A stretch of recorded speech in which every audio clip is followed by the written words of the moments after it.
Hi, this is Daniel. You're watching Unrivaled Investing, a no-hype, mission-focused channel trying to find you exceptional companies and unrivaled investments. So that's the goal here. I just did a video yesterday talking about how we're looking at potentially a healthcare revolution in the years, decades ahead, bringing lower cost and improved care for patients, a win-win situation. And I believe that we are starting to see that, and you're seeing more and more companies aimed at making that happen. Today, company went public, DOCS stock, or Doximity, went public. An Unrivaled Investing Journey subscriber asked me to take a look at it just a few hours ago. So I said, hey, drop everything, let's make it happen. This sounds like an interesting IPO.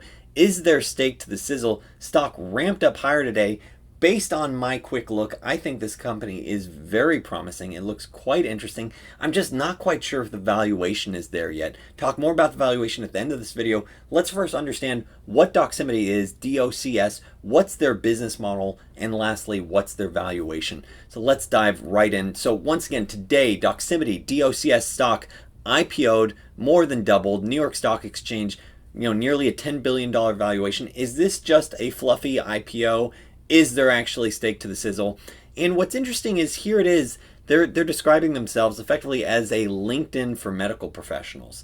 And they have a noble enough and straightforward mission to help physicians be more productive and provide better care for their patients. So I like this because there certainly is room for improvement when you think about the burnout that physicians are feeling, and also just the general difficulty that patients have feeling like they can connect with their doctors. And so this is from the letter from the founder talking about the name Doximity. So here's the sort of why the name combines the concepts of doctors and proximity, hence Doximity, and we work to bring digital proximity to medicine through a secure real name platform accessible to any physician at any time on their smartphone. So this is effectively taking modern day technology and saying, hey, the doctors need to catch up. The industry, the healthcare industry needs to catch up. Here's Doximity. In short, we strive to lessen the hassle of being a physician. Once again, a very noble cause. And so their compass, they talk about, hey, effectively what are their key guiding, missions or key guiding lights. And the third one that I really, really like is find the win-wins. And win-wins that is critical to me as I look at any potential company. And honestly, that's part of the reason why you don't find me talking about a lot of gambling stocks on here, is because I generally view gambling as sort of a win-lose, where the house wins and you get a lot of folks that just either don't know better or they're genetically predisposed to make bad choices.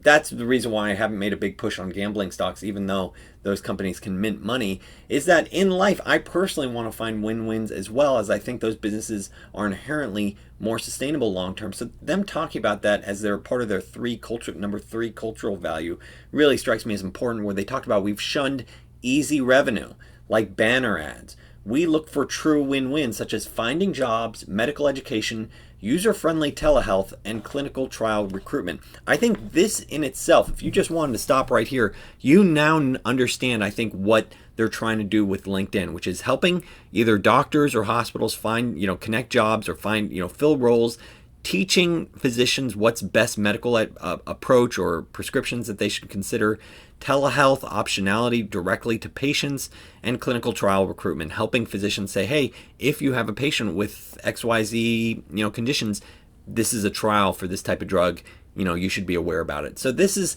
in 10 seconds, you now have a much better understanding of what they're aiming to do.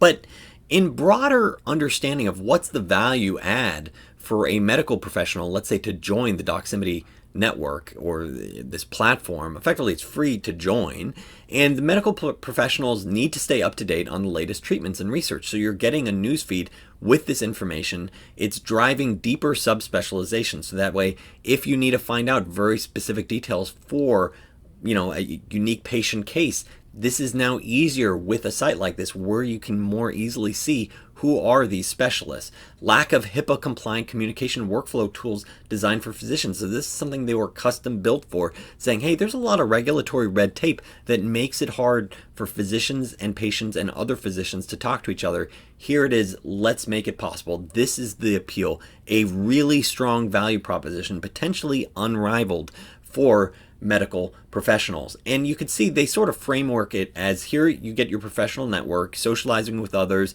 career management, saying where you studied, when you graduate, hey, I'm done with my residency, you can post all that there.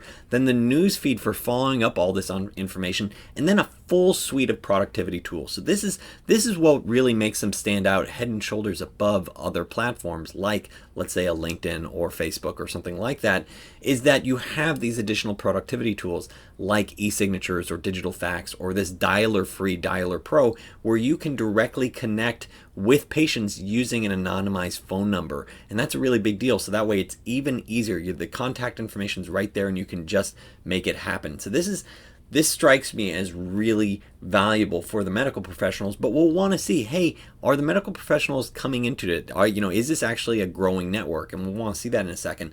But as they lay out their numbers, is there stake to this sizzle? The numbers they put here, every single number metric on this slide, I like to see. 80% of U.S. physicians just answered that critical question. So that means 80% plus of U.S. physicians find value with the Doximity platform. So this means they're saying, hey, this is worthwhile to sign up. This is worthwhile. We're doing this. Then to say 20 out of the top 20 hospitals and health systems and top pharmaceutical manufacturers are on this platform, finding it valuable. I mean, once you have a platform like this is a really critical point. Once you get a network like this where you have the top players, you have a really strong competitive advantage. Ring-a-ding-ding. I think we're looking at a potentially unrivaled company, because if Daniel wanted to create unrivaled doctors network, I wouldn't be able to, because physicians would say, why would I join your network when Doximity already exists? So finding a company with a special network advantage like this could set them up to win years and years, potentially decades into the future. And so this is a key point, seeing that one item, 80% plus, you've won. That's the key signal I've got. Plus, you find out, I think over 50% of nurses on there. So they're still growing their platform. This isn't a saturated market. They're still tapping into it. This is going to become, I think, ubiquitous, like some of the other platforms out there, social media platforms out there. 63 million telehealth visits. That in itself is pretty incredible, just because their telehealth business is so nascent, just really established in the last year, I believe, set up in like May 2020. Net revenue retention, so the customers that are on their platform spending 50% more effectively year over year, the same customers, so this factors in any sort of churn.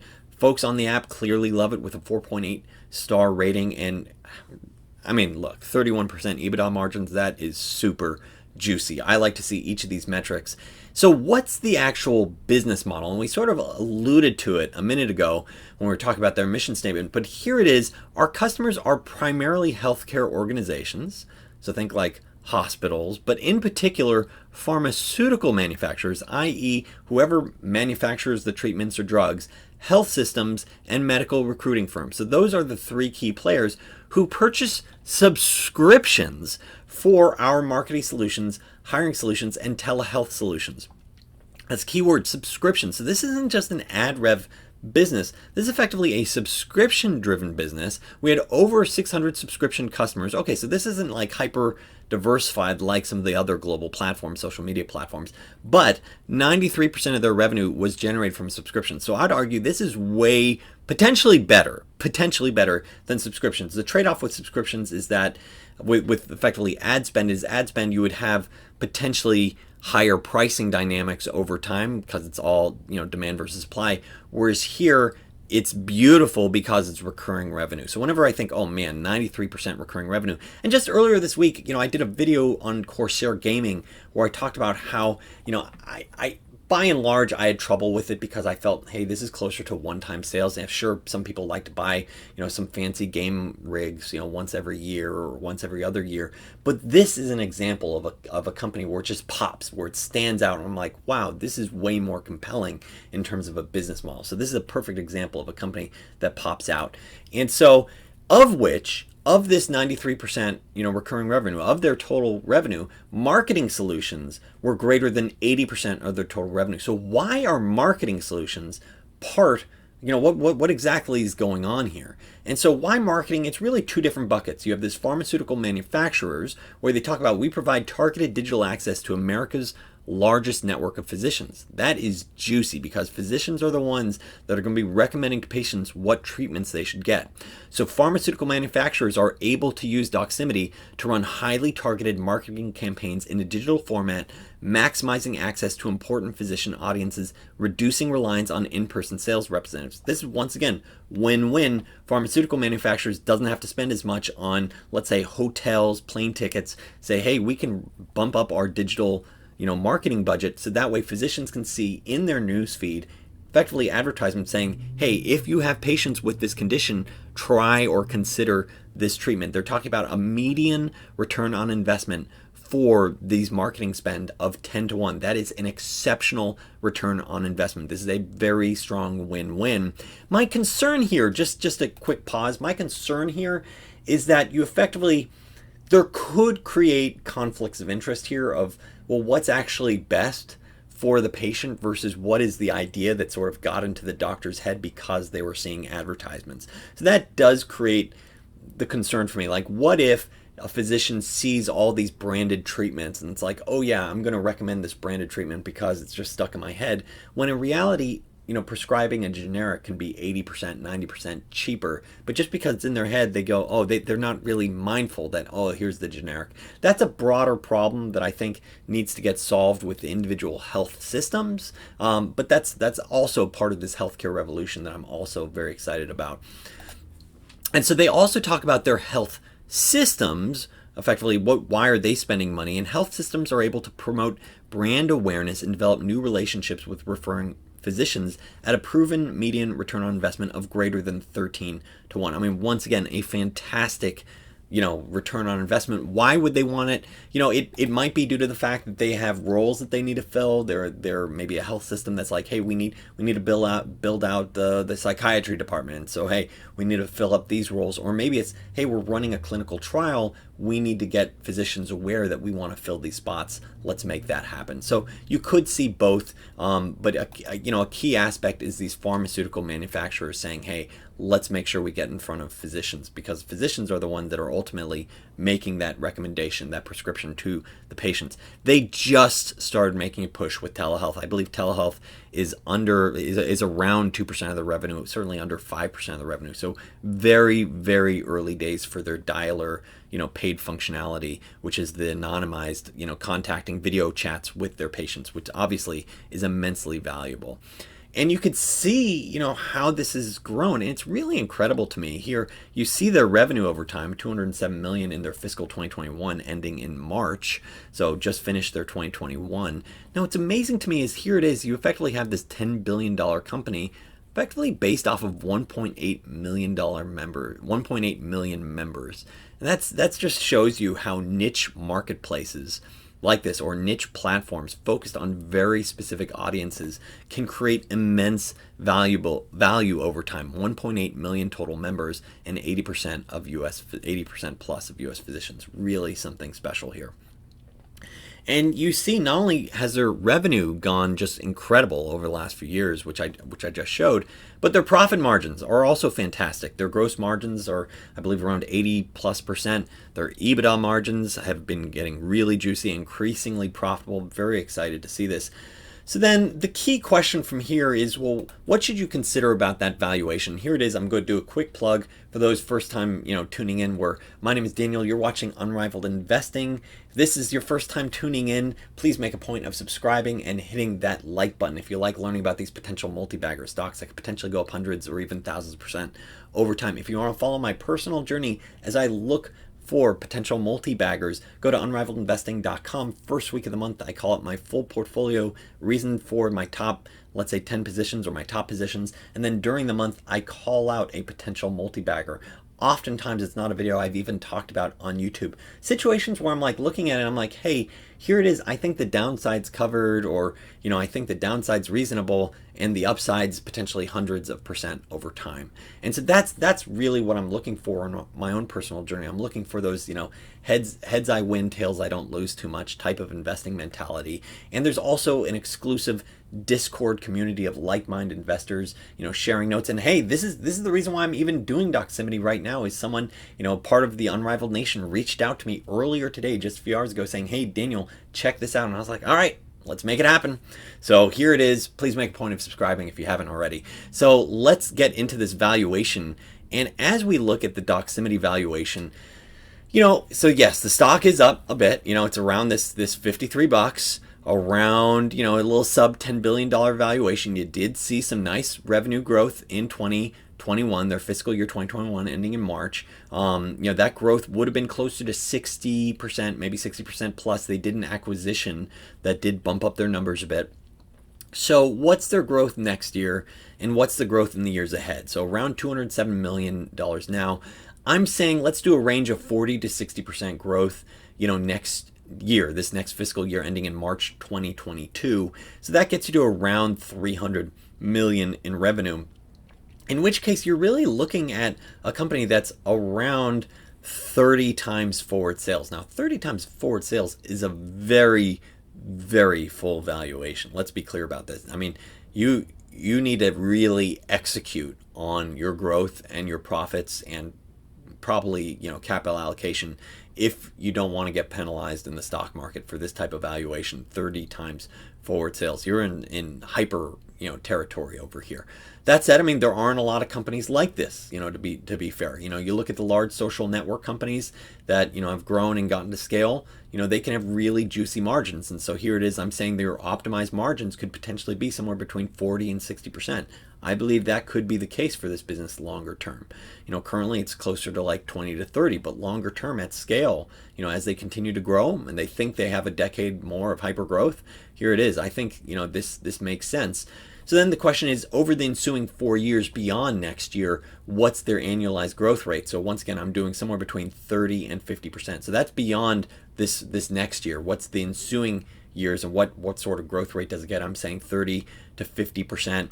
And, I'm assuming an N multiple 5 years out. Some people might say, Daniel, you're being way too conservative. Once again, I'm thinking 5 years out what people are willing to price this on. And so I'm saying 5 years out, maybe 20 to 40 times. And a lot can change in 5 years, folks. You can have inflation, you can have, market valuations. Right now it's an excited market. And it's such an excited market that you'll get people say like, hey, valuation doesn't matter. Wake up, folks. Like, valuation doesn't matter in a bull market because you think, hey, things just keep going up. The reality is, if you look at Warren Buffett and Charlie Munger, they will tell you consistently, like, yeah, valuation clearly matters. So yes, they're either naive or they don't know how to value stocks. That's my opinion when you're thinking about that. So here it is. This is my take on the valuation. I would absolutely love to hear your thoughts on valuation, particularly Doximity's valuation, what you think that range could potentially be, because maybe you think I should be more aggressive on that N multiple. Maybe you think their margins could be higher or low. Maybe I'm being too aggressive. I'd absolutely love to hear your thoughts here, maybe what their revenue growth could look like in the years ahead. I'm looking at this. I personally haven't pulled the trigger on this because when I plug in all these different assumptions, I'm effectively seeing lose half of my money on this investment. If I were to make this investment, it could go down, let's say 50% over the next 5 years. So dead money plus you lose half over 5 years, which is really kind of lousy.